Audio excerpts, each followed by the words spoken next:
Hi and welcome back to the channel. For those of you who don't know me, my name is Dean and this is my 1992 Toyota Landcruiser 80 series that I am building up to take me up to the Namibia-Angola border, back to my old military base where I served as a sapper in 1987. Those of you who have been watching the channel will know that I did attempt the trip in December 2020. That was when COVID just hit and the trip was cancelled due to the fact that the borders were closed when I got there. So apart from that, life has got in the way, and while I was actually on that trip, many of you might know, I lost my entire source of income, including all savings and everything else at the same time. So I've been on a road to recovery and at the same time trying to get this thing ready for a proper trip up to Namibia again. But I am making progress and I'm getting there. Getting back to this episode, this is going to be a genuine, a real how-to video. I've started to notice a very slight knocking noise under the car when the car goes over a slightly unsteady road and it shakes a little bit. I was getting a slight knock and I tasted down to play on the wheels. Now you might be on the back wheels, that is. Now you might be asking, well, that's impossible. You cannot get play on the back wheels. That's wheel bearings. No, it's not. This vehicle has a semi-floating back axle. And I was able to move each wheel in and out by what I thought was an excessive amount, and it turned out to be an excessive amount. In this video, I am going to show you what I found, and as far as I'm concerned, there is no video on YouTube that covers the semi-floating axle. I did my research, I could not find anything. So I eventually decided to just get into it, strip it, study it, and make my own video. So as far as I'm concerned, this is the very first comprehensive video that shows you the semi-floating diff, how it's put together. I'll explain to you exactly how you will hear talk of the C-clips in a semi-floating diff. I will show you them, I will show you what holds them in and why I was worried that they were going to come out at the end of the day. So if you are not a seriously hands-on guy with your vehicle and you don't have a semi-floating axle, you might not be interested in this video. But if you are a hands-on guy, and even if you don't have a semi-floating, you might have a full floating axle, which theoretically is stronger, but you know, that's what I've got and that's what I have to live with. So I've had no problems with it. It was just this little noise that I had to sort out, and I'm going to show you in this video exactly how I sorted them out.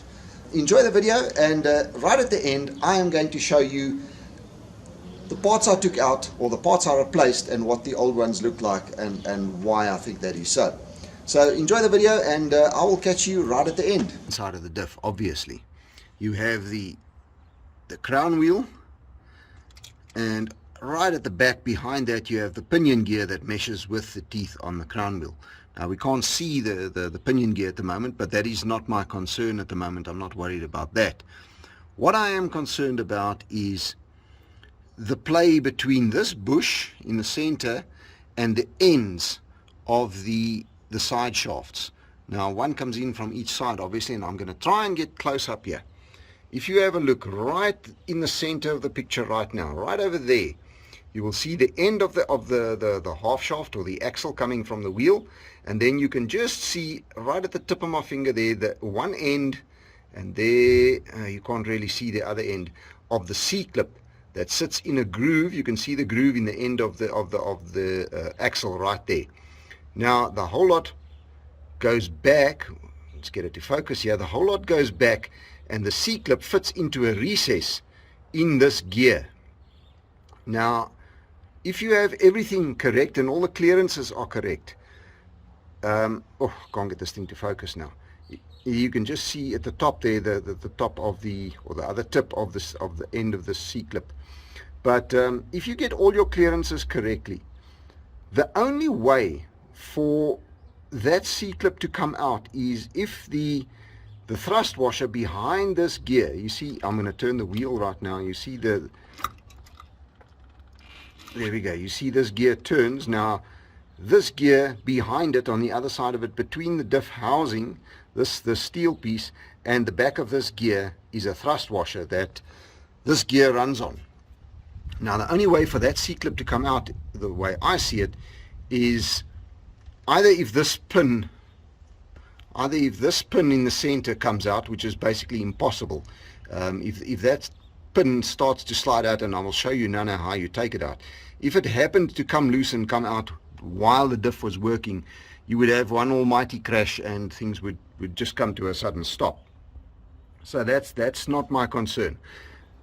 But if the thrust washer wore enough, in other words, if it got so eaten away that this gear moved outwards enough, then the shaft could come inwards enough, or rather stay behind and stay against it, stop against the side of that bush, and the gear moved backwards enough, then the C-clip could maybe come out. I'm not sure if the thrust washer behind the gear is thick enough, should it disappear, in other words, if it gets eaten up by friction or wear or whatever, if you run the diff without oil, would it be enough, if that thrust washer disappeared, for the C-clip to come out of its groove? I don't know.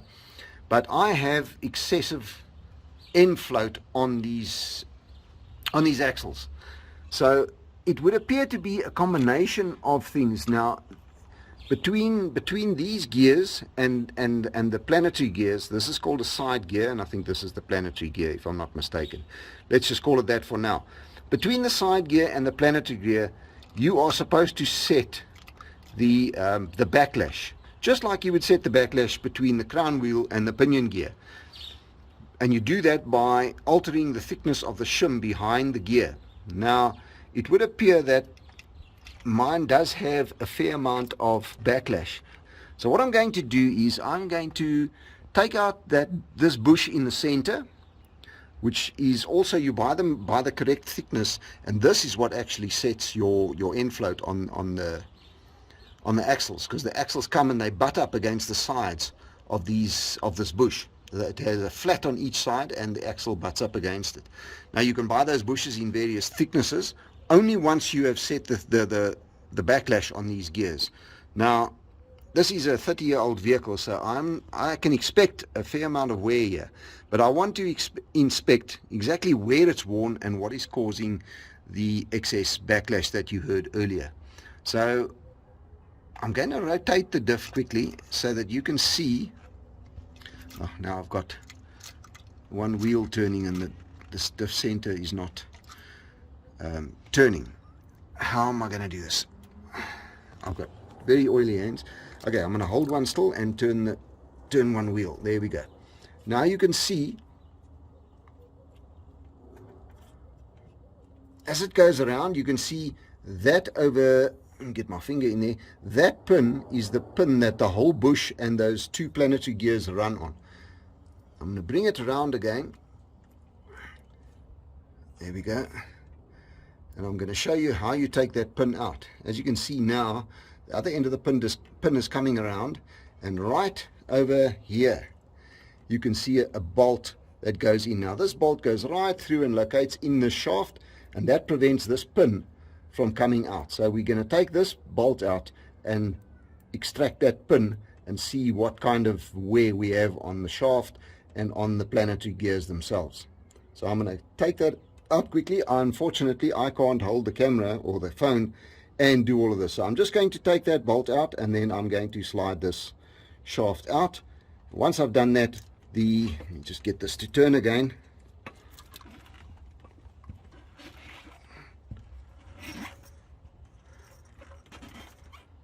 Now, once I've taken the shaft out from inside here, this bush will just come out this way, come out towards me, and these planetary gears will have no axle to run on anymore, and they will also just be able to come out. You do that by just rotating it slightly, and then they just come out. They also have a thrust washer behind each one of them. I'm going to take that out as well now. But what concerns me is when I drain the oil on the magnet, on the drain plug of the diff, it has a magnet, and there was a shaving, and it looks almost like if you are drilling through a piece of metal and you get the twirly bit of swarf that comes out of the hole you're drilling. Now it looks a little bit like that. Now I want to see if I can find where that piece comes from. It was the only piece in here, or the only big piece. There was one other tiny little piece which I imagine broke off of it, but it must come from somewhere in here. I'm going to see if I can find that. So I'm going to get back to you in a minute. I'm just going to take that bolt out and slide this shaft out.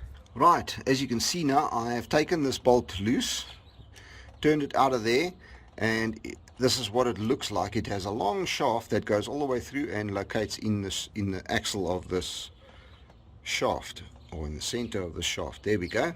I've taken it out now, and once this is out, let me get that to focus. Once this is out, the shaft that the planetary gears run on, as well as the center bush, should be able to come out. And let's see if I can get this. It should be able, you can see it now, it's already falling out. And let me just turn the diff. Sorry for my bad focus. Alright, there we go. The shaft is now out, and you can see I don't see any serious wear on the shaft. So this is the main carrier for the center bush that sets your end float on the axles, as well as the bearing surface that the planetary gears run on. So I'm just going to get the planetary gears out now. I won't be able to do it with one hand, so I'll bring you back in a second. Alright, there's the axle that came out. As you can see, it has these two flats on it. A flat this side. And then it has, these are the planetary gears, and these are the shims that run, or rather the thrust washers that run on or behind the gear. These run against the diff housing, or between the diff housing and the gear itself. You can see they are cupped and they fit together perfectly. Now I would imagine these are slightly worn. They look like they could be a fair bit worn. And there's the other one. And that is what the planetary gear looks like. Now they don't look excessively worn, the teeth, but I'm just going to take you into the diff now. Right, here we are inside the diff. I know the light is very bad here, but now that the center spacer is out, you can see that the circlip, or the axle, was able to come in far enough to expose the entire circlip, and the circlip, or rather the C-clip, can now slide out of its groove. See if I can get a better image here. C-clip can now slide. There's the C-clip in its groove. I'm going to turn it, and it'll probably fall out of its groove now. There it goes. You see? Now it will be possible to pull the axle completely out with the wheel attached and everything, and that is what I was scared of. I was scared that this thrust washer here would wear enough that this gear would go back enough to expose the C-clip enough for it to fall out of the groove, and then you lose your whole entire wheel with a brake drum and everything. This vehicle has drum brakes, but it doesn't appear that this thrust washer is thick enough. What I'm going to do now is I'm not going to pull the axle out, but I'm going to try, and I can't get this gear to even move. It's now attached to the axle via the spline, so it won't turn now. It'll turn with the wheel. I'm going to have to slide it out off the splines, and then I want to have a look at these thrust washers. So I'm going to put the phone down, pull this gear out, and have a look at what these thrust washers look like. Alright, before I take it off completely, I've just managed to slide it out enough to get this amount of clearance and show you what it looks like here. And there you can see that is the thrust washer behind it there. Now I'm going to slide it off completely, and then we're going to inspect this thrust washer. It is a week later, and I am back. I've fathomed out what the problem was and what I need to do. I've also got the necessary spares I'm going to show you now.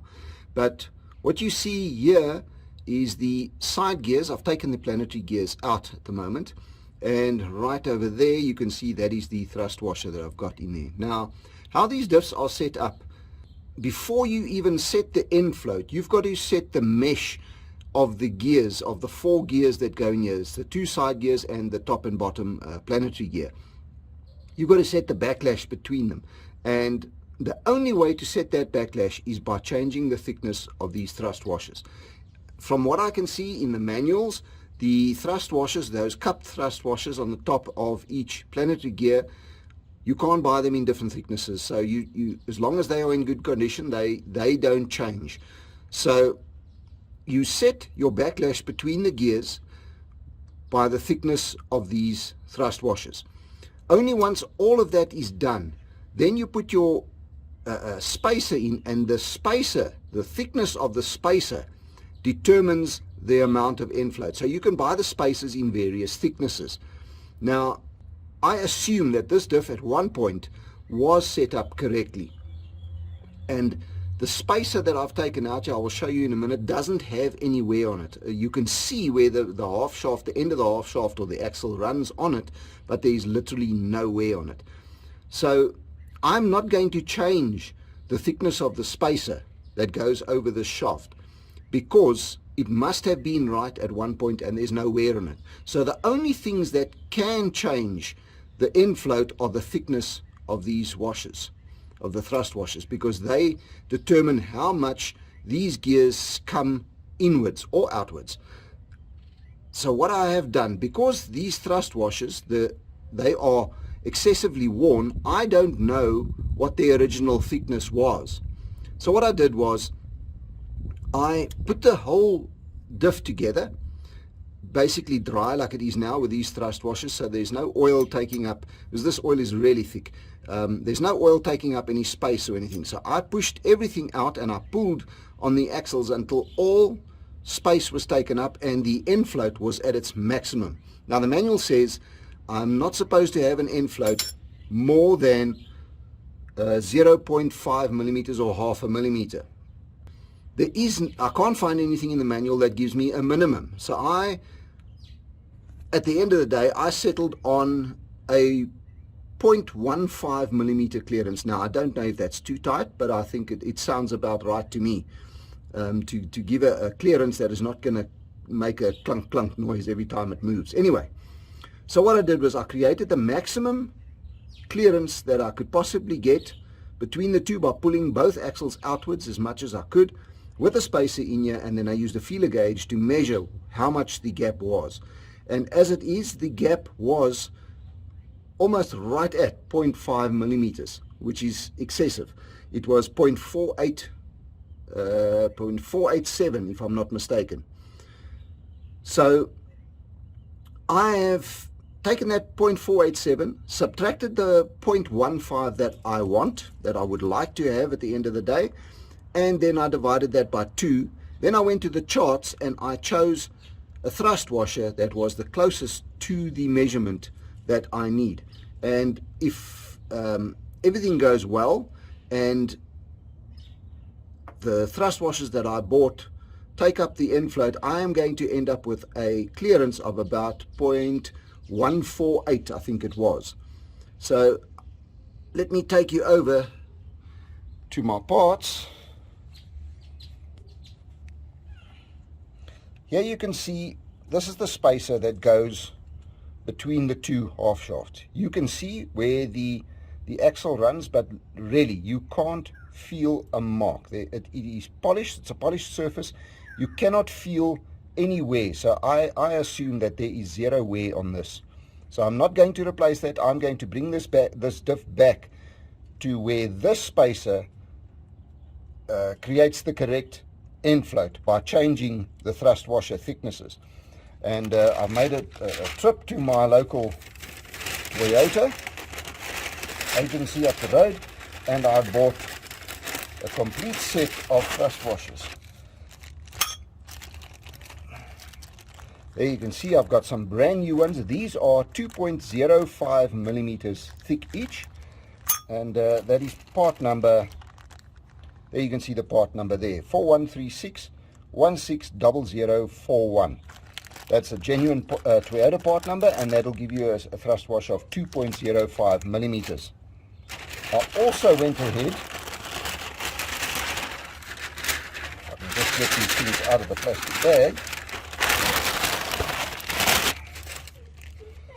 I also went ahead and bought a new set of the cup thrust washers. So I'm going to go ahead and just place these all in with a very thin smear of oil on them, and then get the feeler gauge out, and hopefully my problems will be solved. I will bring you back as soon as I have them all installed and we can do some measuring. All right, I have everything back inside again, everything's assembled. I'm a little bit disappointed. I actually have more end float than I thought I would have. I don't know how that happened. But having said that, it is not possible with the, how can I say, these are the thickest thrust washers available. The only way I can get rid of any more end float is to go thicker on the spacer. And this is a pretty expensive item, and I really don't want to be spending that kind of money right now, because at the end of the day I want to be replacing this diff with a diff locker. And when you put in a diff locker, all of these get replaced anyway. That's part of the diff locker. So yeah, at present, I've just measured it. I have around 0.24 millimeters of travel. I was hoping for about 0.15. I honestly don't know how that happened. But as I said, there's nothing I can do about it other than replace this spacer now. Because I was a little bit worried that by going thicker on the thrust washers here and new thrust washers here, I was going to make the backlash between the gears a little bit too tight. But seeing that they are a bit worn, that's not the case. So what I have here at the moment is actually best case scenario with the parts that I have. If I want to get rid of any more excess end float, I'm going to have to go for a thicker spacer here. But the thing that I was worried about was, as I said previously, that I was going to create enough clearance from the wear of these thrust washers that the circlips, or rather the C-clips, would be able to fall out. But I know now that that is impossible, so I'm willing to live with a little bit of a knock from the end float, which is literally half of what it used to be, so it should be much better. But it's not properly cured. But I know that I am safe and I can drive this vehicle, nothing is going to go wrong. So that is basically my remedy, or my cure for my excessive end float. One thing that you need to understand with these diffs is that this spacer does not run on a machined, how can I say, bore through it on the center shaft that these gears run on. The bore through this spacer is actually quite a bit larger than the pin or the axle that goes through that these planetary gears run on. And it took me a little while to fathom out why, but what it actually is that if it was running exactly on the bore as a tight tolerance slip fit with oil, just as these gears run on the shaft, then any end float, or rather any side loads of the vehicle, would be taken up by the shaft, because the bush would be pushing on the shaft. What happens now is, let's just say the wheel on the left comes in and the wheel on the right goes out. The bush moves with it until this one C-clip pushes onto the side gear and stops the bush from going forward, and then the left one would push up against the bush, and no stress would be put on the shaft or the pin in the center, because there's a gap, there's an air gap between it. And this, obviously the same goes for an opposite load. So your pin or the axle that the gears run on does not take any side loads from the half shafts. The bush transfers those loads to the opposing side shaft or axle, and it's taken up on the C-clip of the axle. And your thrust washers determine how much everything moves side to side. And I would have liked this to be a little bit tighter. I was hoping for 0.15, but I've got about 0.24 or something like that at the moment. I've just measured it with a feeler gauge. I don't know how I managed to get it that big, but as I said, it's with availability of parts, you cannot. These are the thickest thrust washers you can buy, so there's no ways I can change this right now without changing that bush. And this bush is like 1,000 rand. But I don't need it. I know my diff, yes, it's worn, but it is not unsafe. There's no ways that C-clip can come out with 0.2 millimeters or 0.24 millimeters. It couldn't even come out with the 0.5 that I had, or 0.48. It was impossible. So I am going to close this up now and be happy. There's nothing more I can do. I can't get it any better than it is now with the availability of parts, unless I have custom-made thrust washers made here, but then I might end up, as I said, these thrust washers are not meant to set your end float on the axles. They are there to set the backlash on the gears. That is what you choose the thickness of thrust washers for. So I have chosen the thickest ones now. I still have a little bit of backlash in my gears, as you can see. Nothing is going to go wrong here, but this is the best case scenario at the moment. I'm not going to waste money on a new spacer now, when sometime in the future I am going to replace the entire diff with a diff lock. So that's it for me. I hope you enjoyed this video. At least now you know how a semi-floating axle diff works. These are the 4 thrust washers that are removed from the car. As you can see, they are fairly well worn. Bear in mind that this is a 1992 model Landcruiser 80 series with 270 odd thousand kilometers on them. I assume that these are still original equipment, so they are 31 years old with nearly 300,000 kilometers on them.